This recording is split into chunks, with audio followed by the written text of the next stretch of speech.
Hello student, मैं एकता सिंह आप सभी का ज्ञान चैतन्य चैनल में स्वागत करती हूँ। तो हमारा जो वीडियो स्टॉप हुआ था वो इसी क्वेश्चन से हो गया था रुक। पानगुरड़िया, उदयगोलम, जतिंग रामेश्वर, एरोरा। तो पानगुरड़िया मध्य प्रदेश में है, सीहोर में। उदयगोलम जो है बेलारी कर्नाटक में है। और जतिंग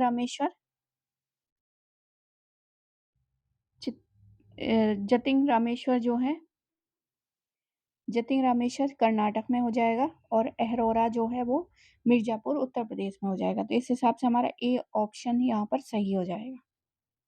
आगे देखते हैं, किसके भाषण के साथ ही ब्रांडी ची बाटली या ब्रांडी की बोतल फिल्म 1939 का आरंभ होता है। तो आंसर क्या हो जाएगा? सरदार पटेल।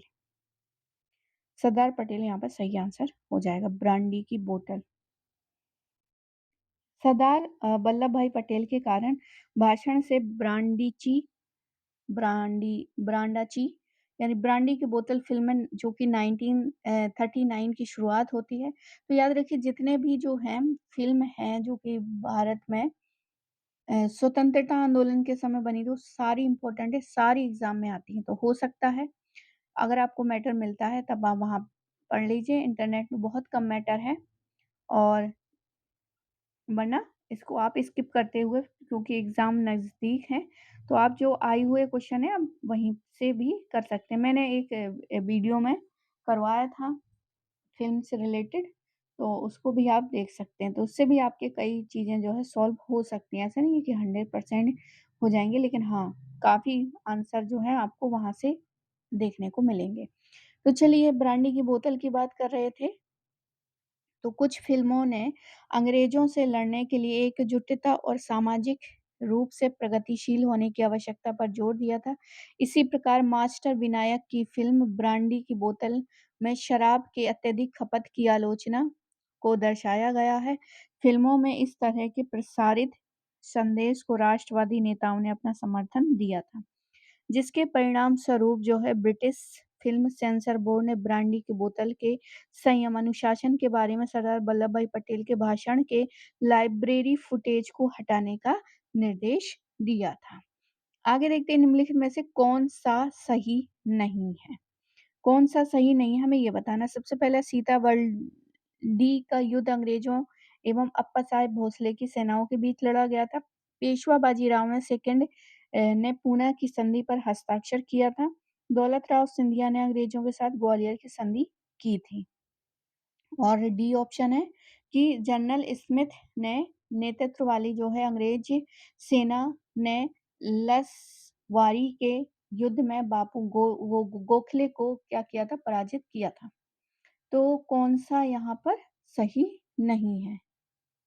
तो डी ऑप्शन सही नहीं है। डी ऑप्शन क्या हो जाएगा? यहाँ पर सही हो जाएगा। इब्न बतूता के अनुसार भारत में दिल्ली की तरह जो है समान वर्ग में रखा जा सकने वाला एकमात्र शहर कौन था? दिल्ली, दौलताबाद। डी ऑप्शन हो जाएगा। और मोहम्मद बिन तुगलक बहुत अच्छे से पढ़ना है, क्योंकि वहाँ से हमेशा क्वेश्चन आते ही आते हैं। इब्न बतूता के अनुसार भारत में दिल्ली की तरह जो है समान वर्ग में रखा जा सकने वाला एकमात्र शहर दौलताबाद था।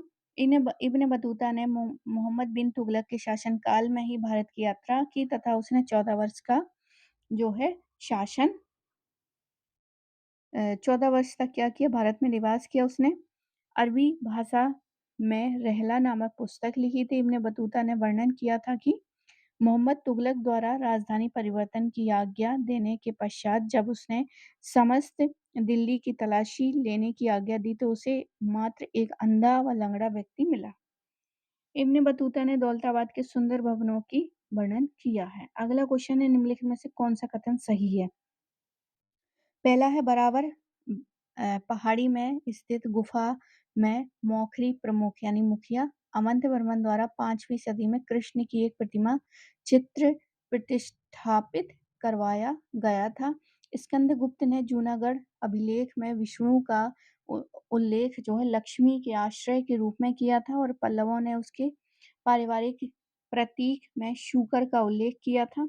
और ईश्वर छंगु नारायण अर्थात छंगु पर नारायण अथवा गरुड़ नेपाल में डोला पर्वत पर अवस्थित स्थापित है।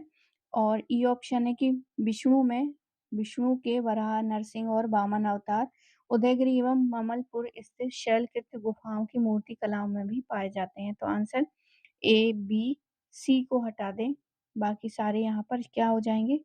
सही हो जाएँगे। सी ऑप्शन पल्लवों के उनके पारिवारिक प्रतीक में शूकर का उल्लेख है, तो ये गलत हो जाएगा, बाकी सारे सही हैं। आगे देखते हैं। अब यहाँ पर जो सूची दी गई है उसका मिलान करना है। पुस्तकें हैं, एक तरफ लेखक हैं। अमीर खुसरो, इसामी, जियाउद्दीन बर्नी, फुतुह उस सलातीन इसामी की होगी। डी जो है वो 1 से मिलान करेगा। तो 2 जगह है, अमीर खुसरो की हो जाएगा तुगलकनामा।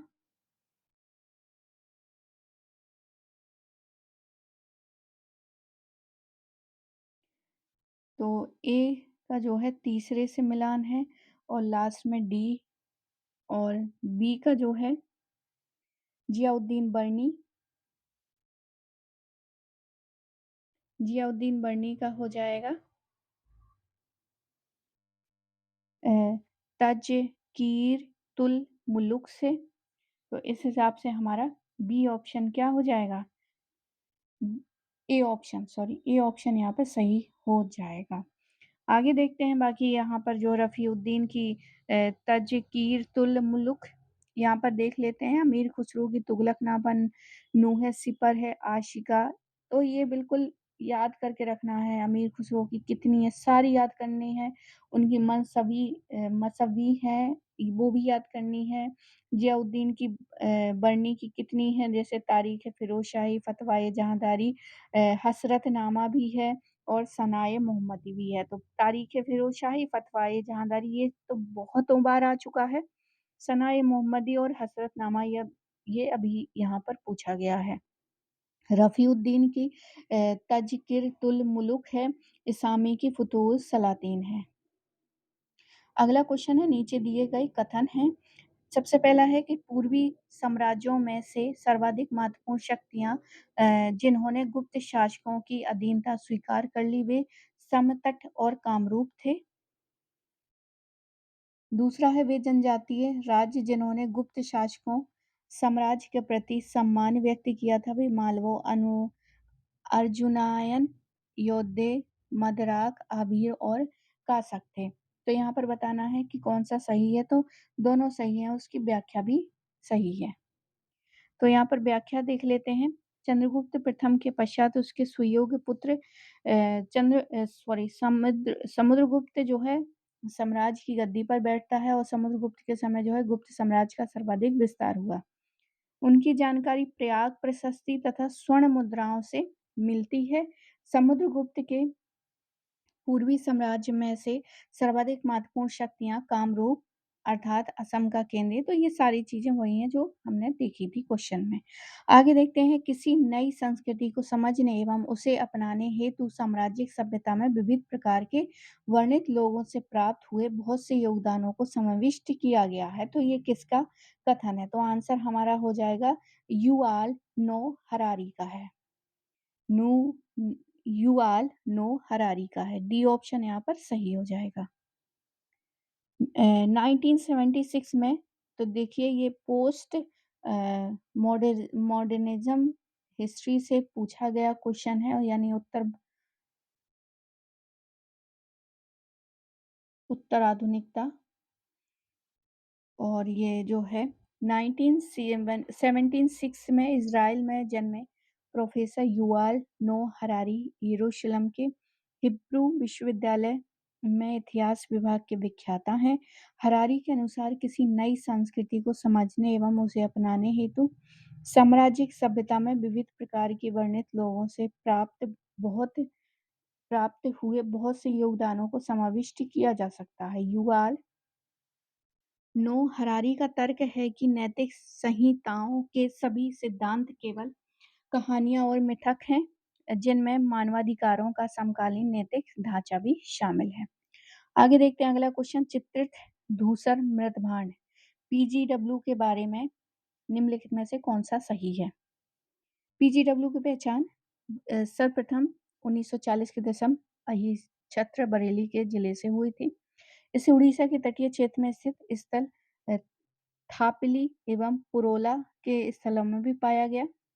और सी ऑप्शन है 1980 के दशक में माखनलाल द्वारा कानपुर जिले उत्तर प्रदेश में किए गए अध्ययनों में पीजीडब्ल्यू स्थली एवं उसके अधिवास प्रतिरूपों को प्रकाश में लाया गया। तो ये सही हो जाएगा। नागदा पीजी डब्ल्यू के पर्याप्त तरीके से विकसित आद्य नागरीय एवं अध्य नागरीय अवस्था का प्रतिनिधित्व करता है। और ई ऑप्शन है कि आलमगीरपुर, काम्पिलनो, भगवानपुर एवं हस्तिनापुर से पीजीडब्ल्यू भौतिक संस्कृति के साक्ष्य पाए गए। तो ए ऑप्शन सही हो जाएगा।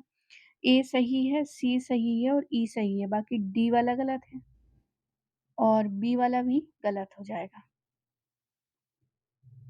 आगे देखते हैं।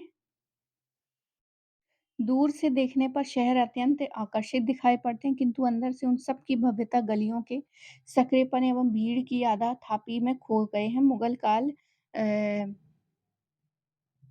मुगलकालीन भारत के शहरों में संदर्भ किसका कथन है ये? तो फादर मोन्सेरेट का ये कथन है।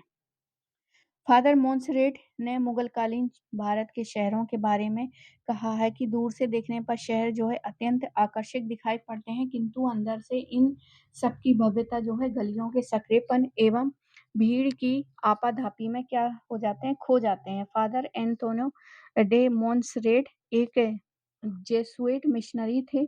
फादर मोन्सेरेट का विवरण उनकी गोवा से फतेहपुर सीकरी की यात्रा तथा तदंतर मुगल दरबार में उनके निवास का प्रत्यक्षदर्शी बखान है। वह भारत के शहरों का जीवंत वर्णन उपलब्ध कराते हैं। अब यहाँ पर कुछ विशेष है, जैसे थॉमस रो जहांगीर के समय में आए थे शिष्टमंडल लेकर, और पीटर मुंडी जो है शाहजहां के शासनकाल में भारत आया था, एक इतालवी यात्री था। ट्रेवरियन ये जौहरी था और ये एक फ्रांसीसी यात्री था और उसने जो है भारत की 6 बार यात्रा की थी। आगे देखते हैं अगला क्वेश्चन। किसने कहा है यदि इतिहास हमें कोई सबक सिखाता है तो वो है कोई ऐतिहासिक सबक नहीं है। तो आंसर हो जाएगा लूसियन फेब्रे फेब्रे का। लूसियन फेब्रे ने कहा है कि यदि इतिहास हमें कोई सबक सिखाता है तो वह है कि कोई ऐतिहासिक सबक नहीं है। लूसियन फेब्रे जो है फ्रांस के निवासी थे और पेरिस में जो समय बिताया उससे दुनिया के प्रति उनके दृष्टिकोण को नया आकार देने में बहुत बड़ी भूमिका निभाई। फेब्रे ने 20वीं सदी के आधुनिकतावाद को इस हद तक अपनाया कि बाद में उन्होंने दावा किया कि पुरानी दुनिया और सोचने के पुराने तरीकों से असंबद्ध हो गए हैं। ऐतिहासिक तथ्यों के एक संग्रह के रूप में इतिहास में अब उनकी कोई रुचि नहीं थी। आगे देखते हैं अगला क्वेश्चन। निम्नलिखित में से कौन सा कथन सही है ये बताना है। सबसे पहले गुरु नानक विशेषतः पंजाब में अफगान शासकों द्वारा बनाई गई राजनीतिक प्रशासनिक अवस्था से पूर्ण रूप से परिचित थे। बी है गुरु नानक के दृष्टि में बाबर की आक्रमणकारी सेना पापियों का समागम था। सी है गुरु नानक की समकालीन धार्मिक विश्वासों एवं अनुष्ठानों चाहे हिंदू या धार्मिक मुस्लिम में कोई अभिरुचि नहीं थी। डी ऑप्शन है गुरु नानक की ये दृढ़ धारणा थी कि ईश्वर की कोई जाति नहीं होती है। गुरु नानक मूर्तिकला के कर्मकांडीय पठन को समय की बर्बादी मानते थे। तो डी ऑप्शन यहाँ पर सही हो जाएगा। ए बी सी यहाँ पर गलत है। सी वाला गुरु नानक के समकालीन धार्मिक विश्वासों एवं अनुष्ठानों चाहे हिंदू मुस्लिम में कोई अभिरुचि नहीं थी। तो ये गलत हो जाएगा, ऐसा कुछ नहीं है। तो डी ऑप्शन यहाँ पर बी जो है वो यहाँ पर सही हो जाएगा। अगला क्वेश्चन देखते हैं। प्राकृत भाषा में लिखी गई एक काव्य कृति गौड़वाहो की रचना किसने की थी? बागपति ने की थी। ये भी आया हुआ क्वेश्चन है, बागपति ने की थी।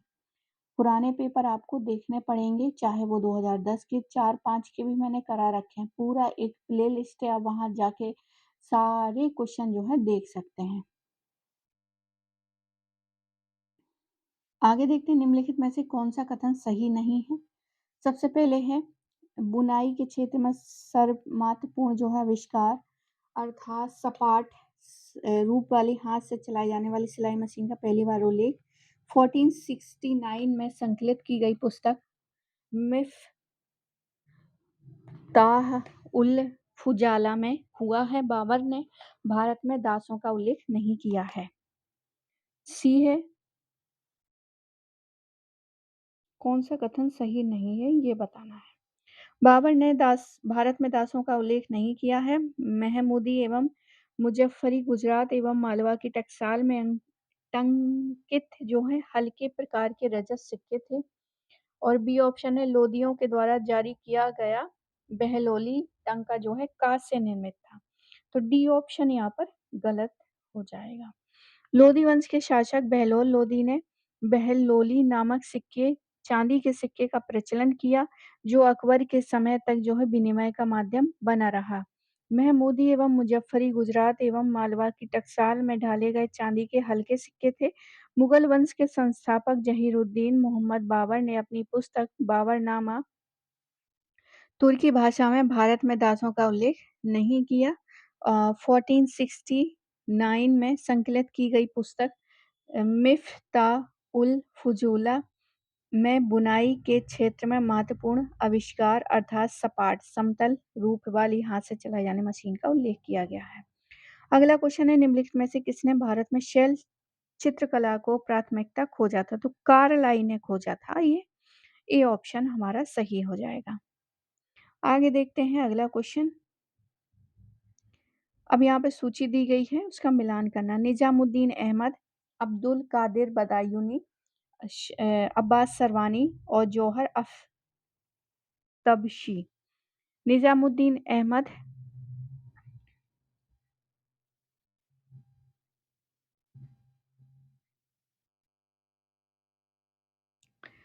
तो यहाँ पर जो सही ऑप्शन है वो हो जाएगा निजामुद्दीन अहमद का है तबकात ए अकबरी। और अब्दुल कादिर का हो जाएगा मुनखाब उद तवारीख।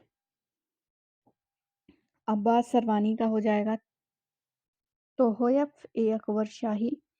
और जौहर अफ्तबशी का हो जाएगा तज़किरतुल वाक़ियात। आगे देखते हैं अगला क्वेश्चन। अब 2 कथन दिए गए हैं उसका देखना है। अभी कथन दिए गए हैं कि जब मंगल पांडे ने बैरकपुर में अपने अधिकारियों पर गोलियां चलाई तो उनके एक साथी सिपाही शेख पलटू ने उन्हें रोकने का प्रयास किया। मंगल पांडे के मुकदमे के समय मंगल पांडे ने केवल एक ही उत्तर दिया कि उन्होंने जो किया खुद से किया है। तो यहाँ पर क्या सही हो जाएगा। दोनों ही सही है और व्याख्या भी यहाँ पर सही है। तो ए ऑप्शन यहाँ पर सही हो जाएगा। कौन सा ऑप्शन। A option.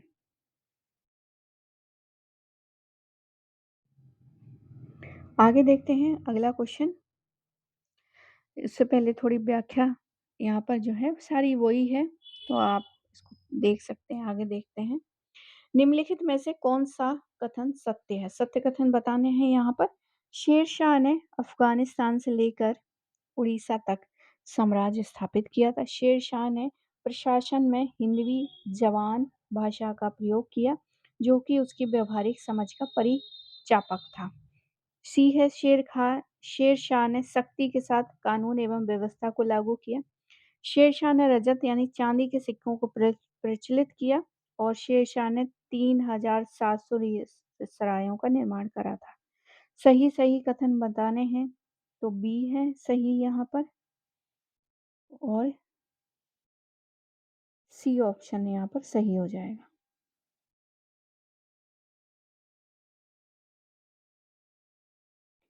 कि शेरशाह ने सख्ती से कानून और व्यवस्था को लागू किया था। और बी ऑप्शन था कि शेरशाह ने प्रशासन में हिंदी जवान भाषा का प्रयोग किया और व्यवहारिक समझ का परिचायक था। बाकी यहाँ पर व्याख्या देखते हैं, काफ़ी बड़ी है। शेर शाह एक अनुभवी और कुशल प्रशासक था, तो हमेशा शेर शाह से क्वेश्चन आता है। वह कर्तव्य भावना एवं असाधारण प्रतिभा से परिपूर्ण था। वह प्रशासनिक सिद्धांतों का प्रवर्तक था। उसने अपने राजपथ या राजमार्ग के दोनों ओर फलदार छायादार वृक्ष लगवाए थे। थोड़ी-थोड़ी दूरी पर सराय भी बनवाई थी। उनकी संख्या जो है 1700 थी, जहाँ पर हिंदुओं और मुसलमानों के लिए जो है अलग-अलग खाने की एवं ठहरने की व्यवस्था भी थी। उसने सिक्कों की ढलाई में सुधार किए और 2 प्रकार के सिक्के प्रचलित थे। पहला चांदी का रुपया 178 ग्रेन का था और तांबे का 380 ग्रेन का था। शेर शाह ने मुगल शासक बाबर और हुमायूं से अधिक बड़े भूभाग पर शासन किया था और उसका राज्य जो है पूर्व में सुनार गांव से लेकर उत्तर में गखड़ क्षेत्र तक फैला हुआ था, ना कि अफगानिस्तान ये सब नहीं था उसका। सुनार गांव से लेके उत्तर पश्चिम में गख्खर तक फैला था। उसकी पश्चिमी सीमा रेखा उत्तर में झेलम किनारे से स्थित बालनाथ जोगी और दक्षिण पश्चिम में 100 मील की दूरी पर स्थित था। खुशाब को जो है जोड़ती थी, खुशाब को जोड़ती थी। इस प्रकार झेलम के पार सिंध के किनारे-किनारे होती हुई गख्खर तक जाती थी। अफ़गान सरदारों ने शेर शाह को सिंध समर्पित किया था, किंतु जैसलमेर का रेगिस्तानी इलाका और बीकानेर तथा जोधपुर के कुछ हिस्से जो है शूर शासन के क्षेत्र के बाहर रहे।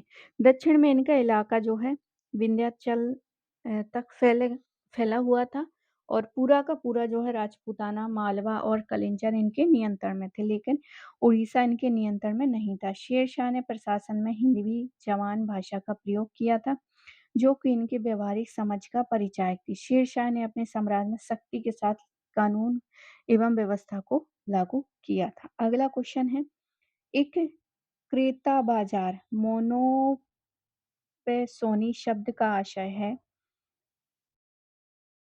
ये अनेक विक्रेताओं किंतु ये केवल एक क्रेता वाले बाजार का एक प्रकार है, जो कि विक्रेताओं को शर्तों के बारे में आदेश देने की स्थिति में होता है। इसने क्रेताओं के पास कोई विकल्प नहीं होता था। ये एक विक्रेता किंतु अनेकों क्रेताओं वाला बाजार का एक प्रकार था। सी ऑप्शन है, ये बाजार का वह प्रकार है जिसमें अनेक विक्रेताओं एवं अनेक क्रेताओं होते थे एवं दोनों के पास बहुत सारे विकल्प होते थे। डी ऑप्शन है, ये वह बाजार है जिसमें सीमित विकल्पों वाले दो विक्रेताओं एवं अनेक क्रेताओं का है। तो यहाँ पर ए ऑप्शन क्या हो जाएगा? सही हो जाएगा। आगे देखते हैं अगला क्वेश्चन। अब ए और आर दिया गया है और इसका हमें क्या करना है, बताना है। ए है कि जय सिंह फर्स्ट के राजारोहण के समय कछवाही शाही परिवार के समृद्धि की एक नई एवं अद्वितीय अवस्था में प्रवेश किया। जयसिंह का बीजापुर पर आक्रमण का एक महान सैन्य सफलता थी। तो सी ऑप्शन ए सही है और आर असत्य है।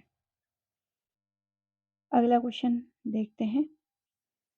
कोई महिला एक शासिका के रूप में अपने कर्तव्य का निर्वहन नहीं कर सकती क्योंकि उसमें बौद्धिक, ये भी आया हुआ क्वेश्चन है, 11-12 का ही क्वेश्चन है। तो ये किसका कथन है? ये इसामी का कथन है। रजिया के बारे में ये बोला गया है। आगे देखते हैं निम्नलिखित में से कौन सा कथन सही है। यूरोप की तरह मुगल कालीन भारत में अभिजात वर्ग एक विविध कोटि थी। मुगल अभिजात वर्ग उच्च स्तरीय प्रशासन के कार्यों में शामिल थे। सी ऑप्शन है, वर्ष 1595 एवं 1656 के मध्य जो है मुगल अभिजात वर्ग के संगठन में भी परिवर्तन हुआ। ईरानियों, तुरानियों और शेखजादे अभिजात वर्गों के मध्य जो है सामाजिक पृथक्करण समाप्त हो गया था। ये अभिजात वर्ग उनके पूर्वज पीढ़ियों से मुगल शाही सेवा में उन्हें खानज़ादा कहा जाता था। तो ये कौन-सा सही है? सी और ई सही है, सी और ई सही है। सी सही है और ई सही है कि वर्ष 1595 से लेके 1656 से 57 के मध्य जो है मुगल अभिजात वर्ग के संगठन में परिवर्तन हुआ। वे अभिजात वर्ग उनके पूर्वज पीढ़ियों से मुगल शाही सेवा में थे और खानजादा कहा जाता था। अगला देखते हैं। और शेख जादों से कई बार यहाँ से जो है क्वेश्चन पूछा गया है। आगे देखते हैं। आगे देखते हैं कि वर्ष 1819 में अफगानों से कश्मीर को किसने जीता था? तो आंसर हमारा हो जाएगा रणजीत सिंह ने। रणजीत सिंह ने जीता था। बी ऑप्शन यहाँ पर सही हो जाएगा। आगे है, निम्नलिखित में से किस राजवंश द्वारा मंडासा एवं सांता बोमाली अनुवाद जारी किए गए थे? तो आंसर हो जाएगा कदम। कदम यहाँ पर सही आंसर हो जाएगा। तो कदम वंश छोटे छोटे जो राजवंश है जो हम छोड़ देते हैं अक्सर, वहां से भी क्वेश्चन भर भर के आते हैं। तो संता बोमली, मदन मंदासा और मेडा ग्राम अनुदान का परिचयात्मक भाग एक ही भाषा में लिखा गया है। ये सभी अनुदान जो है जयंतीपुर के कदम प्रमुखों द्वारा जारी किए गए थे। कदम प्रमुख जो है धर्म खेड़ी में मंदासा तथा सांता बोम माली अनुदान की अवधि में वज्रहंता अनियंका भीम अंत वर्मन तथा देवेंद्र वर्मन के समय जारी किया था। अगला क्वेश्चन है, किस वर्ष जो है 1929 में हिंदू महासभा की विशेष अध्यक्षता किसने की थी? तो आंसर हो जाएगा राजेंद्र प्रसाद ने। राजेंद्र प्रसाद ने। वर्ष 1922 में गया में हिंदू महासभा की स्वागत समिति के अध्यक्ष के रूप में डॉक्टर राजेंद्र प्रसाद को चुना गया था। इसके पश्चात जो है हिंदू महासभा ने वर्ष 1923 के विशेष सत्र में उन्हें अध्यक्ष नियुक्त किया था। डॉक्टर राजेंद्र प्रसाद वर्ष 1917 में चंपारण सत्याग्रह के समय जो है गांधी जी के साथ थे तथा उन्होंने 1937 से लेकर 38 में खाद्य एवं कृषि मंत्री एवं 1946 से लेकर 48 में संविधान सभा के अध्यक्ष के पद को सुशोभित किया था। हिंदू महासभा की स्थापना 1915 में हरिद्वार के कुंभ के मेले के समय मदन मोहन मालवीय ने किया था। कुंभ मेला सम्मेलन में शामिल महात्मा गांधी एवं स्वामी श्रद्धानंद ने भी इसका समर्थन किया था। तो हिंदू महासभा 1917 में हरिद्वार में विशेष सत्र में आयोजित कासिम बाजार के राजा मुनिंद्र चंद्र नंदी की अध्यक्षता में किया गया था। इस सम्मेलन में कांग्रेस मुस्लिम लीग समझौता तथा चेम्सफोर्ड योजना का विरोध किया था। आगे देखते हैं, सूची 1 और सूची 2 से मिलान करना है। वरुण, मनु, उषा, श्रद्धा।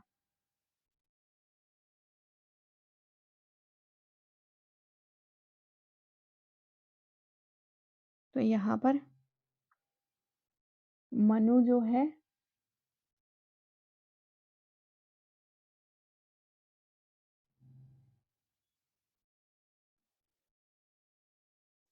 मनु को क्रोध से किया गया है। मनु को क्रोध से। तो ए ऑप्शन क्या हो जाएगा? सही हो जाएगा। बाकी वरुण को ऋत के नियम से, मनु को क्रोध से, उषा को उषा काल से ही हो जाएगा। और डी का श्रद्धा का जो है विश्वास से। आगे देखते हैं अगला क्वेश्चन, निम्नलिखित में से कौन सा कथन सत्य है? सत्य कथन बताना है। देयशाला प्रणाली की शुरुआत अकबर द्वारा वर्ष 1576 में की गई थी जो मापदुप पर आधारित थी। दूसरी है, फसल साझेदारी बटाई प्रणाली को देयशाला प्रणाली के क्रियान्वयन के पश्चात वापस ले लिया गया। पुरानी गज आधारित गज ए सिकंदरी को एक नवीन नगर आधारित गज ए इलाही से प्रतिस्थापित कर दिया गया। डी है, मध्य प्रांतों में कृषकों को भू राजस्व नगद रूप में अथवा फसल स्वरूप देने का विकल्प दिया गया। और ई है, देयशाला अथवा फसल रूप देने का विकल्प दिया गया। तो आंसर यहाँ पर नहीं दिया गया है। इसको स्किप करते हुए हम आगे बढ़ते हैं अगले क्वेश्चन की तरफ। बाकी यहाँ पर इतना सारा, जैसे सी ऑप्शन जो है यहाँ पर सही है। ए और सी। तो ए तो सही है और सी, ए और सही सही है।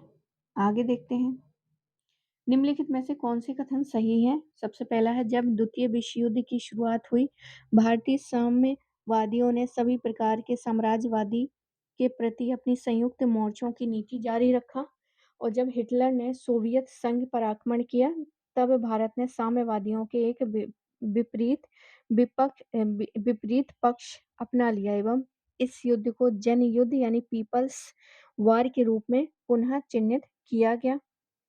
भारत में साम्यवादियों ने सभी संभावित समर्थन का विस्तार किया तथा 1942 में लोकप्रिय विद्रोह को दबाने में अंग्रेजों के जासूसों के रूप में कार्य तक किया। डी है, भारत सरकार ने 1942 में भारतीय कम्युनिस्ट पार्टी को एक कानूनी संगठन घोषित करके पुरस्कृत किया था।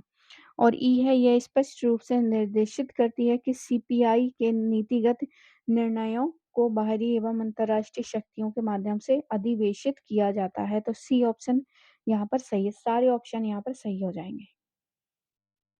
आगे देखते हैं, मुस्लिम लीग के संदर्भ में निम्नलिखित में से कौन सा कथन सही नहीं है? मुस्लिम लीग का गठन 30 दिसंबर 1906 को हुआ था। मुस्लिम लीग का उद्देश्य ब्रिटिश सरकार के प्रति भारतीय मुसलमानों के स्वाभिभक्ति की भावना को बढ़ावा देना है।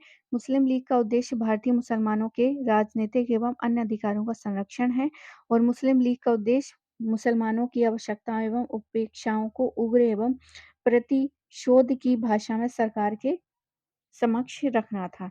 तो यहाँ पर देखना है कि कौन सा यहाँ पर क्या पूछा था, कौन सा सही नहीं है? तो डी ऑप्शन यहाँ पर सही नहीं है। बाकी सारे ऑप्शन सही है। बाकी यहाँ पर जो है पैराग्राफ दिया गया है कि दशकों तक पल्लव चालुक्य संघर्ष चलता रहा, केवल बीच बीच में युद्ध विराम का काल आया। पल्लवों का संघर्ष जो है दक्षिण में पांडवों से और उत्तर में राष्ट्रकूटों से हुआ था। 9वीं शताब्दी की शुरुआत में ही पल्लव शासक दंती वर्मन के काल में राष्ट्रकूट शासक गोविंद तृतीय ने कांची पर आक्रमण कर दिया था और पश्चिमी गंग और चोलों की सहायता से उसने श्रीपुरमबियम के युद्ध में पांडवों को पराजित किया और 1893 में चोल शासक आदित्य प्रथम के द्वारा पल्लवों का अंत हो गया, जिसके पश्चात तोंडई मंडलम का नियंत्रण चोलों के हाथ में हस्तांतरित हो गया। तो कुल मिला के चोल, पांड्या और चालुक्यों के बीच में जो है पल्लव चालुक्यों, ये इन्हीं सबसे क्वेश्चन है। तो यहाँ पर पल्लव शासकों किसके बीच जो है संघर्ष हुआ था? पल्लव एवं पश्चिमी चालुक्यों के मध्य संघर्ष का प्रारंभ निम्नलिखित में से किस पल्लव शासक के शासन काल में हुआ था? तो आंसर हमारा क्या हो जाएगा यहाँ पर?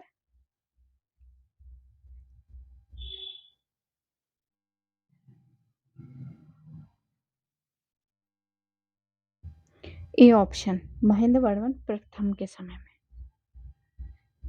आगे देखते हैं, निम्नलिखित में से कौन राष्ट्रकूट शासक नहीं था?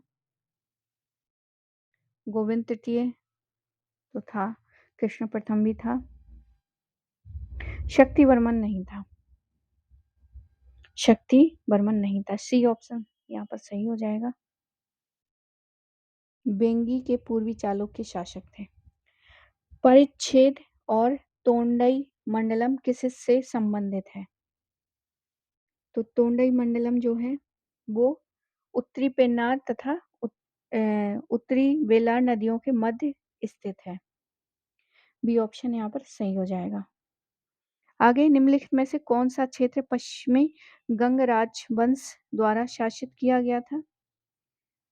तो आंध्र प्रदेश, कोंड, मैसूर यहाँ पर सही हो जाएगा। मैसूर क्षेत्र जो है पश्चिमी गंग वंश द्वारा शासित था। 4वीं शताब्दी के उत्तरार्ध में उसका उदय जो है मैसूर में हुआ था। इस क्षेत्र को गंगवाड़ी कहा जाता था। माधव प्रथम तथा कोंग निवर्मन तिडिन